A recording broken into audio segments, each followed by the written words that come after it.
আজ আমি ডিম দিয়ে একটা অপূর্ব স্বাদের রান্না আপনাদেরকে তৈরি করে দেখাবো। রান্নাটা আপনারা প্রথম থেকে শেষ অবধি দেখবেন, আশা করি আপনাদের ভালো লাগবে। রান্নাটা তৈরি করার জন্য আমি এখানে 5টা ডিম নিয়েছি। 5টা ডিমকে নেওয়ার পর একটা পাত্রের মধ্যে সব ডিমগুলোকে ভেঙে নিয়ে নিলাম। এর মধ্যে দিয়ে দিলাম হাফ চামচ মতো নুন। নুন দিয়ে ডিমকে ভালো করে ফেটিয়ে নিচ্ছি। ডিমকে ভালো করে ফেটিয়ে নেওয়ার পর গ্যাস অন করে একটা কড়া বসিয়ে দিয়েছি। কড়ার মধ্যে দিয়ে দেব প্রায় 3 চামচ মতো সর্ষের তেল।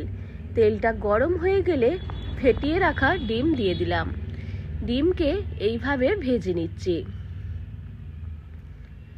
ডিমকে আমি ভুজিয়ার মতো করে ভেজে নেব। আপনারা যখন রুটি পরোটার সাথে খাওয়ার জন্য ডিমের কিছু তৈরি করতে চাইবেন, তখন অবশ্যই ডিম দিয়ে চটপট এই রান্নাটা তৈরি করে দেখবেন, খেতে দারুণ হয়। ডিমকে এইভাবে ভেজে এইবার কড়া থেকে তুলে একটা পাত্রের মধ্যে রেখে দিচ্ছি। ডিমকে খুব বেশি ভাজার প্রয়োজন নেই, হালকা করে ভেজে নিলেই হবে। আবার কড়া বসিয়ে দিয়ে দেব 2 চামচ মতো সাদা তেল। তেলটা গরম হয়ে গেলে এর মধ্যে দিয়ে দেব কাঁচা লঙ্কা কুচি আর রসুন কুচি। কয়েক সেকেন্ড ভেজে নিচ্ছি। ভাজার পর দিয়ে দেব 2টো মাঝারি সাইজের পেঁয়াজকে কেটে নিয়েছি।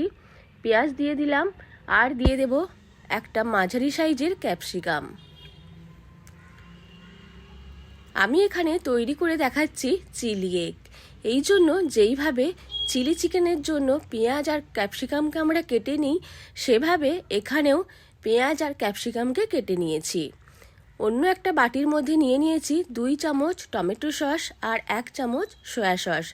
ভালো করে মিশিয়ে নিয়ে পেঁয়াজ আর ক্যাপসিকামটা হালকা ভাজা হয়ে গেলে তার মধ্যে দিয়ে দিলাম, সাথে দিয়ে দিলাম প্রায় 1 চামচ মতো কাশ্মীরি লঙ্কা গুঁড়ো। কালারটা একটু ভালো আসার জন্য দিলাম। সব কিছুকে মিশিয়ে নিয়ে আরও কিছুক্ষণ হাই ফ্লেমে নাড়াচাড়া করে নিচ্ছি। যখন একটু ড্রাই হয়ে আসবে তখন এর মধ্যে দিয়ে দেব আগে থেকে ভেজে রাখা ডিম। হাই ফ্লেমে ডিমকেও কিছুক্ষণ এইভাবে নাড়াচাড়া করে নিচ্ছে। প্রায় 2 মিনিট মতো এইভাবে নাড়াচাড়া করে নেব। তারপর এর মধ্যে দিয়ে দেব স্বাদ মতো নুন। আগে থেকে ডিমের মধ্যে নুন দেওয়া ছিল, সেই মতো খেয়াল রেখেই নুন দিতে হবে। আর দিয়ে দিলাম প্রায় 1 চামচ মতো গোলমরিচের গুঁড়ো।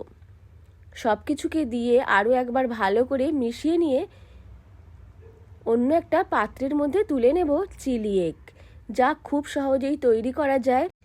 এই রান্নাটা তৈরি করতে খুব কম সময় লাগে, প্রায় 10 মিনিটের মধ্যেই রান্নাটা হয়ে যায়। হাতে যখন সময় কম থাকবে তখন এই রান্নাটা ঝটপট তৈরি করে নিতে পারেন। এমনকি টিফিনের জন্য এই রান্নাটা তৈরি করে রুটি পরোটার সাথে দিতে পারেন, খেতে দারুণ লাগে। অন্য একটা পাত্রের মধ্যে নিয়ে নিচ্ছি। আপনারাও অবশ্যই এইভাবে চিলি এগ রান্না করে দেখবেন, আশা করি আপনাদেরও ভালো লাগবে। রান্নাটা ভালো লাগলে লাইক, শেয়ার এবং কমেন্ট করতে ভুলবেন না। আর আমার থেকে নিত্য নতুন রান্না পাওয়ার জন্য আমার চ্যানেলটিকেও সাবস্ক্রাইব করতে ভুলবেন না।